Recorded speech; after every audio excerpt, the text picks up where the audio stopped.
Hello, আসসালামু আলাইকুম। এই পর্যায়ে আমরা দেখব কিভাবে একটি টেক্সট থেকে সব পাংচুয়েশন আমরা সরাতে পারি। বিরাম চিহ্ন আমরা বলি মাঝে মধ্যে এটাকে। তাহলে পাংচুয়েশন কিভাবে সরানো যায় আমরা এটা দেখব। আমাদের সিনারিও হলো আমি আমি চাই যে কমা, ফুল স্টপ, অ্যাপোস্ট্রফি যা আছে একটা টেক্সটের ভিতর সবকিছু সরাই ফেলবো। সো আমাদের গোল হলো regex রিপ্লেস যে ফাংশনটা আছে ওই ফাংশনটা দিয়ে আমি পাংচুয়েশন সরাতে চাই, ঠিক আছে? তাহলে আমাকে আমাকে এখানে ফর্মুলাটা দেওয়া আছে, আমরা ওই ফর্মুলা অনুযায়ী আমরা এখানে অ্যাপ্লাই করার চেষ্টা করতেছি।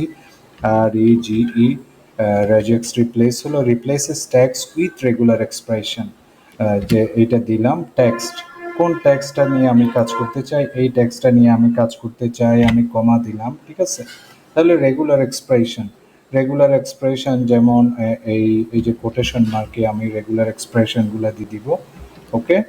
তারপর এই যে এইভাবেই দিতে হবে আসলে, মানে রুলসটা এরকম। PUNCT, PUNCT এইটা মানেই পাংচুয়েশন বোঝাবে, ওকে? তারপর আমি এটা কমা দিলাম, কমা দিয়ে কি দিয়ে রিপ্লেস হবে, আমি এটাতে কোনো স্পেস দিলাম না, জাস্ট জেনারেল জেনারেলভাবে রিপ্লেস হও। তাহলে দেখো hello world it's me, hello world it's me, okay? এই যে এখানে এখানে কোনো এক্সক্লামেশন মার্ক, কোনো কমা, কোনো অ্যাপোস্ট্রফি, কোনো ফুল স্টপ কিছুই নেই, ঠিক আছে? আশা করছি বুঝতে পেরেছেন। সো আমরা যদি আরো কয়েকটা সেন্টেন্স দিয়ে ট্রাই করি, ওকে? এখানে যদি আমি আরো কয়েকটা সেন্টেন্স নিয়ে ট্রাই করার চেষ্টা করি, ওকে? ফর এক্সাম্পল হ্যালো,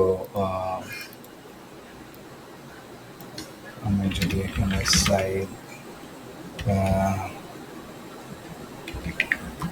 আমি যদি বলি how is everything, everything, okay? How is everything, hello side, how is everything. তাহলে আমি এটা এভাবে চাচ্ছি।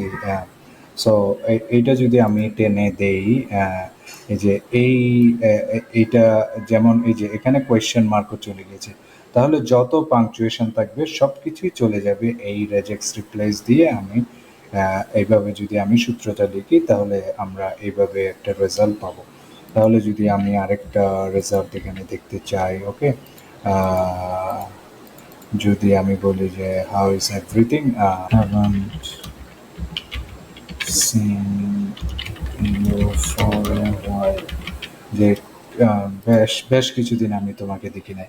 Hello Saeed, how is everything, haven't seen you for a while, for a while, how is your mom, how is your mom, how is your mom, আমার মা কেমন আছে, আমি এটাও জিজ্ঞেস করছি। তাহলে এখানে দেখা যাচ্ছে যে কি, হ্যালোর পর কমা আছে, সাইদের পর এক্সক্লেমেশন মার্ক আছে, হাউ এর পর অ্যাপোস্ট্রফি আছে, তারপর এখানে এভরিথিং এর পর কোয়েশ্চেন মার্ক আছে, এন এর পর অ্যাপোস্ট্রফি আছে, তারপর এখানে ফুল স্টপ আছে, এখানে অ্যাপোস্ট্রফি আছে, এখানে কোয়েশ্চেন মার্ক আছে। তাহলে আমি কি আসলে ওই রেজাল্টটা কিভাবে, আমি কি রাইট ভাবে পাচ্ছি কিনা আমরা দেখব। এখানে দেখুন, hello Saeed, how is everything, haven't seen you for a while, how is your mom. So এখানে দেখুন কোনো কোনো কমা নেই, কোনো এক্সক্লেমেশন মার্ক নেই, কোনো অ্যাপোস্ট্রফি নেই, কোনো কি নেই, কোয়েশ্চেন মার্ক নেই, কোনো ফুল স্টপ নেই। সো আশা করছি বুঝতে পেরেছেন কিভাবে আমরা এই পাংচুয়েশনগুলো রেজেক্স রিপ্লেস দিয়ে সরাতে পারি খুবই সহজে। সো নেক্সট আরেকটি ভিডিওতে আপনাদের সাথে দেখা হবে ইনশাআল্লাহ। সে পর্যন্ত ভালো থাকুন। আসসালামু আলাইকুম।